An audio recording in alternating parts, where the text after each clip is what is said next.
তাম্রলিপ্ত পৌরসভার 17 নম্বর ওয়ার্ডের বাসিন্দা মহাদেব মণ্ডল রাস্তার পাশেই পৌরসভার জায়গায় একটি অবৈধ নির্মাণ তৈরি করছিলেন। সেই নির্মাণ বন্ধ করতে গিয়ে মার খেয়েছিলেন 17 নম্বর ওয়ার্ডের কাউন্সিলর এবং তার পুত্র। এরপরই তমলুক থানায় লিখিত অভিযোগ দায়ের করেছিলেন ওই কাউন্সিলর। পাশাপাশি পৌরসভার বোর্ড মিটিংয়ে সিদ্ধান্ত হয় ওই অবৈধ নির্মাণ ভেঙে ফেলার। সেই মতো বুধবার সকালে পৌরসভার চেয়ারম্যান দীপেন্দ্র নারায়ণ রায় এবং স্থানীয় কাউন্সিলর অলোক সাঁতরার উপস্থিতিতে জেসিবি দিয়ে ভাঙা শুরু হয় সেই দোকান। মহাদেব মণ্ডলের বড় বৌমা অনেক অনুরোধ করলেও বন্ধ হয়নি দোকান ভাঙার কাজ।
ওনারা আইনি ব্যবস্থায় কী নিয়েছেন সেটা তো মানে ওনাদের ব্যাপার। ফার্স্ট কথা হচ্ছে, আর আজকে যেটা আমাদের বাড়িতে আমার শ্বশুর শাশুড়ি এবং আমার হাজব্যান্ড, ছেলেরা মোটামুটি কেউ নেই। এবার আমি যতটুকু পারলাম চেয়ারম্যানের হাতে পায়ে ধরে এবং বোর্ড অফ কাউন্সিলর যারা কাউন্সিলর ছিলেন তাদেরও হাতে পায়ে ধরে রিকোয়েস্ট করলাম যে এটা আপাতত কিছু দিনের জন্য হোক, যা মোটামুটি একটু স্থগিত রাখুন। ওনারা এসে যদি কোনো ব্যবস্থা, তারপরে নাহলে আপনারা যে ভাঙবেন কি এটা আপনাদের ডিসিশন। কিন্তু আজকে আমি যেই রিকোয়েস্টটা করলাম, কাউন্সিলর কেন আর চেয়ারম্যান বাবু কেন আমার কথাটা কেউ মানে শুনলো না, এটাই আর কি, যেটা আমি রিকোয়েস্ট। যে দোকানের জিনিসপত্র আমরা বের করলাম, কি চাইবো আর চাওয়ার, এবার দেখুন কি চাইবেন। আমার বাড়ির লোকেই তো মেন নেই, আমার দেওয়ার হচ্ছে জেল কাস্টডিতে আছেন, এবার শ্বশুর শাশুড়ি কেউই বাড়িতে নেই, ছেলেরা কেউ মোটামুটি বাড়িতে নেই। তো ওনারা কোথায় গেছেন কি বৃত্তান্ত, দোকানের চাবিও তো ওনাদেরই কাছে, এবার চাবিটা ভাঙতেই হলো। তো দোকানের একাংশ ভাঙার পরই ঘটনার খবর পেয়ে ঘটনাস্থলে আসেন তাম্রলিপ্ত পৌরসভার 13 নম্বর ওয়ার্ডের বিজেপি কাউন্সিলর জয়া দাস নায়েক এবং বিজেপি তমলুক নগর মণ্ডলের সভাপতি অনিন্দ সুন্দর দাস। অবৈধ নির্মাণ ভাঙতে বাধা দেয় তাঁরা। দেখুন, এখানে যে গন্ডগোলটা লাস্ট কয়েকদিন ধরে আমরা শুনছিলাম, তার জন্য অলরেডি কোর্টে এর কেস চলছে এবং সেটা একটা মারপিট ক্রিমিনাল কেসের মধ্যে দিয়ে চলছে। কিন্তু যে অবৈধ নির্মাণ নিয়ে হচ্ছিল সেই অবৈধ নির্মাণ কিন্তু বন্ধ হয়ে গেছে। কিন্তু পার্শ্ববর্তী যে দোকানটাকে আজ সকালে অন্যায়ভাবে ভেঙে দেওয়া হলো, শাসক গোষ্ঠী তার নিজেদের শক্তি প্রয়োগ করে একটা নিজস্ব পার্সোনাল মানে রাগকে দেখানোর জন্য যে তার দোকানটাকে ভেঙে দিল, এটা কিন্তু আজকের নয়, এটা বহুদিনের দোকান এবং আমরাও দীর্ঘ বছর ধরে এই দোকানটা দেখছি। তো এবং ওনাদের তরফ থেকে এই দোকানের লিজ যখন শেষও হয়ে গেছিলো, আর ধরুন 2017 বা 19-এর দিকে, এক্স্যাক্ট সালটা জানি না, মনে আসছে না, তো সেই সময় থেকে ওনারা বারবার মিউনিসিপ্যালিটিতে আবার নতুন করে রিনিউয়াল করার জন্য চেষ্টা করেছেন। কিন্তু এখানকার যিনি কাউন্সিলর, তিনি নিজস্ব পার্সোনাল কিছু প্রবলেমের জন্য, ওনাদের সাথে সম্পর্ক খারাপ হওয়ার জন্য, পার্সোনাল শত্রুতার জন্য উনি ওই লিস্টটা কোনোভাবেই ওনাকে দেননি। তো একটা গরিব মানুষ, তাদের এতগুলো ফ্যামিলি যেখানে এই দোকানের উপর নির্ভর করে তাদের সংসার চলে, তো তারা যদি বারবার মিউনিসিপ্যালিটিকে আবেদন করে বা বিভিন্ন রকমভাবে যে পদ্ধতি, আর সাধারণ মানুষের যে পদ্ধতি, সেই পদ্ধতিতে গেলেও সেই পদ্ধতিকে যদি আটকে দেওয়া হয় এবং তার দোকানকে কোনোভাবে লিজ না দেওয়া হয় ফার্দার, তাহলে সে কীভাবে সে চালাবে? আর যদি এটা ইললিগালি হয়, তাহলে জনস্বার্থতে আমাদের উচিত যে শাসক গোষ্ঠী যেসব অন্যান্য কনস্ট্রাকশান এখানে পৌরসভার উপরে আরও হয়ে আছে, বহু হয়ে আছে, যেগুলো হয়তো দীর্ঘদিন ধরে কোনো লিজ নেই, তাহলে সমস্ত কিছুকেই ভেঙে দেওয়া হোক। কিন্তু তাহলে সমস্ত দোকান, সমস্ত যারা ইললিগাল বা যারা হয়তো লিজ দিতে চেয়েছে তাদের লিজ দেওয়া হয়নি বা লিজ দিচ্ছে না, বছর পর বছর লিজ দিচ্ছে না, তাহলে সব কনস্ট্রাকশান না ভেঙে শুধুমাত্র একটা পরিবারকে তাদেরকে সাহায্য করার জন্য যে নিকৃষ্ট মানে রাজনীতির একটা নিকৃষ্ট শত্রুতা এখানে দেখিয়ে দিয়ে গেলেন, আগামীকাল আমাদের বিপক্ষের তরফ থেকে বা সাধারণ মানুষ যারা এখানকার রয়েছেন তারা এর আন্দোলন গড়ে তুলবে এবং আমরা চেষ্টা করব যে আমরা দাঁড়িয়ে থেকে ওনার আবার এই নির্মাণ কাজ হয় এবং যাতে উনি আবার লিজ পান, তার সমস্ত যা যা ওর এগেনস্টে যা যা প্রতিবাদ এবং আমাদের যা ডেপুটেশন করার আমরা সেগুলো করব। এটাই তো প্রবলেম, যেটা ওনাদের একটা ক্রিমিনাল কেসের জন্য যে কনস্ট্রাকশন আটকে আছে, তারপরে ওনাদের ফ্যামিলির পরিবারের দু একজন জেলেও আছেন, অন্যান্যরাও সেইভাবে সেই ক্রিমিনাল কেস নিয়ে নানান সমস্যার মধ্যে আছেন। তার মধ্যে কি করে ওনার পুরনো একটা দোকানকে কনস্ট্রাকশন এইভাবে ভেঙে দেওয়া হয়? তাহলে তাদের উচিত ছিল যে সেই কনস্ট্রাকশনের এগেনস্টে যে লিজটা হয়নি তাদেরকে সেই লিজ দেওয়ার ব্যবস্থা করা যেত। কিন্তু লাস্ট কয়েক বছর ধরে ওনারা বারবার বলা সত্ত্বেও ওনাদেরকে সেই পুরনো দোকানেরও লিজ ওনাদেরকে কোনোভাবে অ্যালাউ করা হচ্ছে না। তাহলে সেই লিজটা অ্যালাউ না করা সত্ত্বে তাহলে একটা মানুষ, গরিব মানুষ কী করে তার দোকানটা চালাবে? তাহলে তাদের উচিত ছিল যে ওনাদের হাতে নোটিশটা ধরানো বা লিজ অ্যাকসেপ্ট করা, কিন্তু কোনোটাই করা হয়নি, অন্যায়ভাবে পার্সোনাল ভেঙে দেওয়া হয়েছে। ঠিক আছে, গরিব মানুষের একটা দোকান ভেঙে দিচ্ছে, ঠিক আছে, একটা গরিব মানুষ লোকের সঙ্গে ঝগড়া হয়েছে, কানাই বাবুর নামে অপর নামের ওয়ার্ডে একটা মানুষের জন্য ঝগড়া হয়েছে, দোকান ভেঙে দিয়েছে, কাউন্সিলর ছিল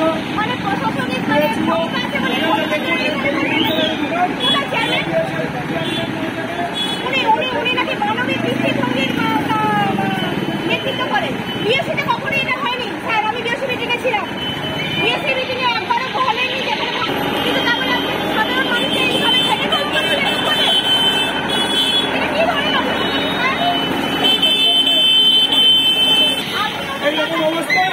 আর দোকানগুলো ভাঙে না, এই দোকানটা শুধু ঝগড়া ছিল, দোকান ভাঙে না, এই দোকানটা ভেঙেছে, সাধারণ নামবাসী এই বাড়িটার লোক নেই, ঠিক আছে, বাড়িটার নিয়ম নেই, ভেঙেছে, ঠিক আছে, চেয়ারম্যান ঝগড়া হয়েছে, দোকানটা ভেঙে দিচ্ছে, আর পুরো জায়গা বুঝে যাচ্ছে, বলে দিন ক্ষমতাটা একদিন হয়ে যাবে, ঠিক আছে, ঠিক আছে, নোটিশ ঠিক আছে, বাড়িতে মানুষ আছে, ঠিক আছে, আচ্ছা ঠিক আছে, ঠিক আছে, ভুলাতেই পারে, ঠিক আছে।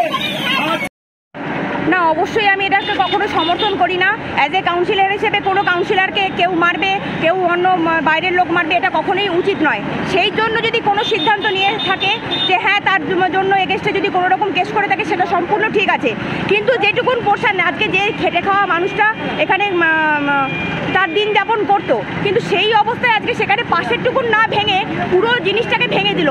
আজকে তার বাড়ির যে আজকে উনি বলছেন যে 4 জনের নামে নোটিশ করেছে, 4 জনটা কোথায়? আপনারা একজনকে কি দেখতে পেয়েছেন এখানে পাশে কেউ দাঁড়িয়েছে যে 4 জনের মধ্যে কেউ নোটিশটা ধরেছে?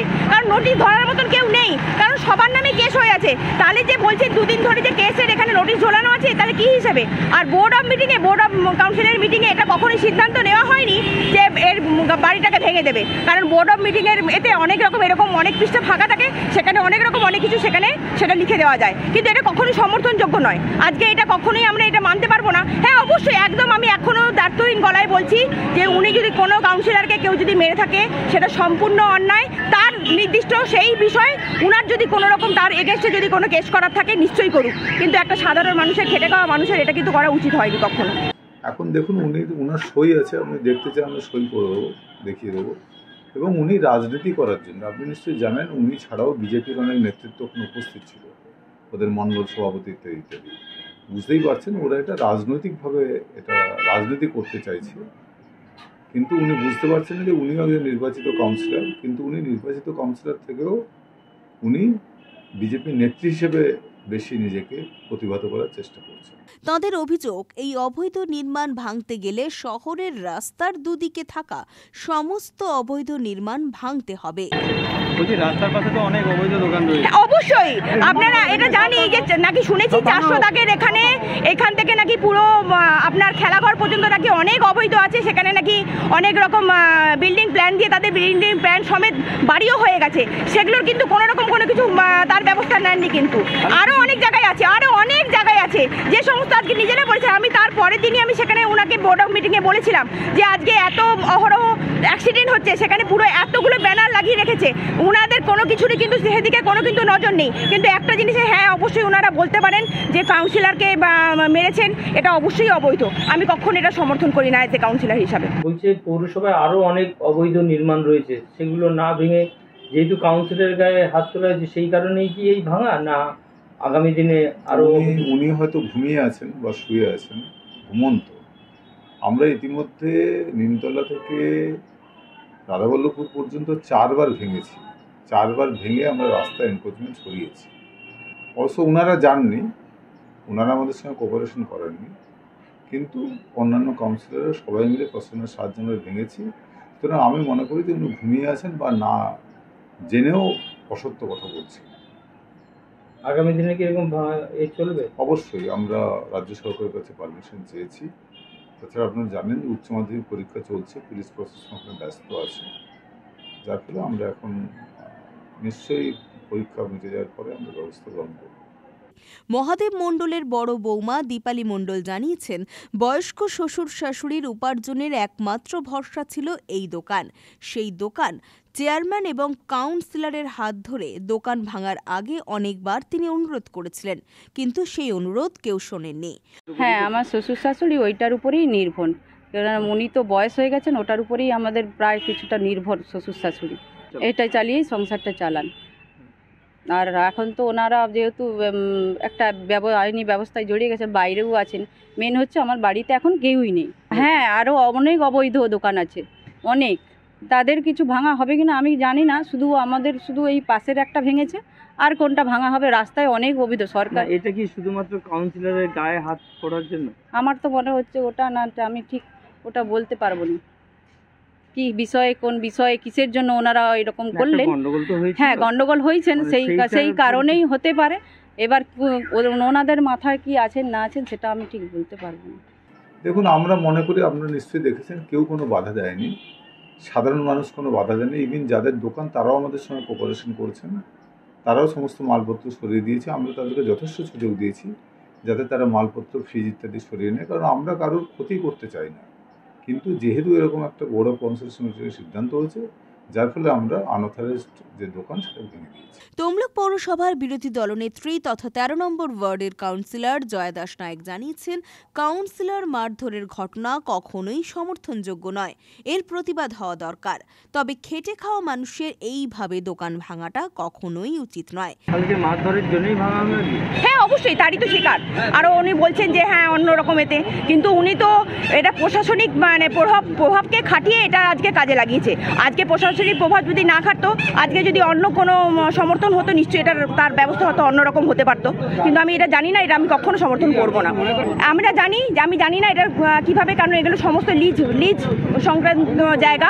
লিজ হয়তো ছিল কি ছিল না আমি জানি না, এরকম অনেক জায়গার হয়তো কিন্তু লিজ নেই বা লিজ নাও থাকতে পারে। কিন্তু পরবর্তীতে আমার একটাই কথা, যে 4 জন যাদের নামে নোটিশ, তারা যদি থাকতো তাদেরকে কাছে রেখে, তাদেরকে সামনে রেখে যাতে এই ভাঙাটা হতো, আর কিছুই নয়।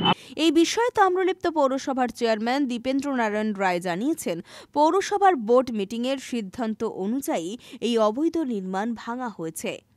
একটা প্রশাসনিক ব্যাপার, কারণ বোর্ড অফ কাউন্সিলর হচ্ছে গণতান্ত্রিকভাবে নির্বাচিত জনপ্রতিনিধি দ্বারা পৌরসভাটা চালায়। স্বাভাবিকভাবে সেই পৌরসভার একজন গুরুত্বপূর্ণ সদস্যকে যদি মারধর করা হয়, এটা খুবই নিন্দনীয়। এবং ইতিমধ্যে পুলিশ একজনকে অ্যারেস্ট করেছে, তিনি জেলে আছেন, বাকিদের খোঁজার জন্য পুলিশ চেষ্টা করছে। ইতিমধ্যে বোর্ড অফ কাউন্সিলস মিটিংয়ে আমাদের সর্বদলীয় সিদ্ধান্ত হয়েছিল, 20 জন কাউন্সিলর মিলে সর্বসম্মতভাবে যে সিদ্ধান্তটা গ্রহণ করেছিলেন সেটা হচ্ছে ওই বেআইনি কনস্ট্রাকশনটা ভেঙে দেওয়া হবে। আপনারা নিশ্চয়ই দেখেছেন, ওই দোকান ছাড়া আরও একটি বেআইনি কনস্ট্রাকশন ছিল, যেটা আমরা ভেঙে দিয়েছি। সুতরাং এইভাবে পৌরসভা, এইভাবে যদি কাউন্সিলরদের এইভাবে যদি হ্যাকেল করা হয়, সেই ব্যাপারে পৌরসভা নিশ্চিতভাবে কঠিনতম পদক্ষেপ নেবে। এটা পৌরসভার মিটিংয়ে সিদ্ধান্ত গ্রহণ করা হয়েছে। এই বিষয়টি আমরা প্রশাসনিক লেভেলেও জানিয়েছি, রাজ্য সরকারকেও জানিয়েছি। পুলক বেরার রিপোর্ট, খবর BCBS।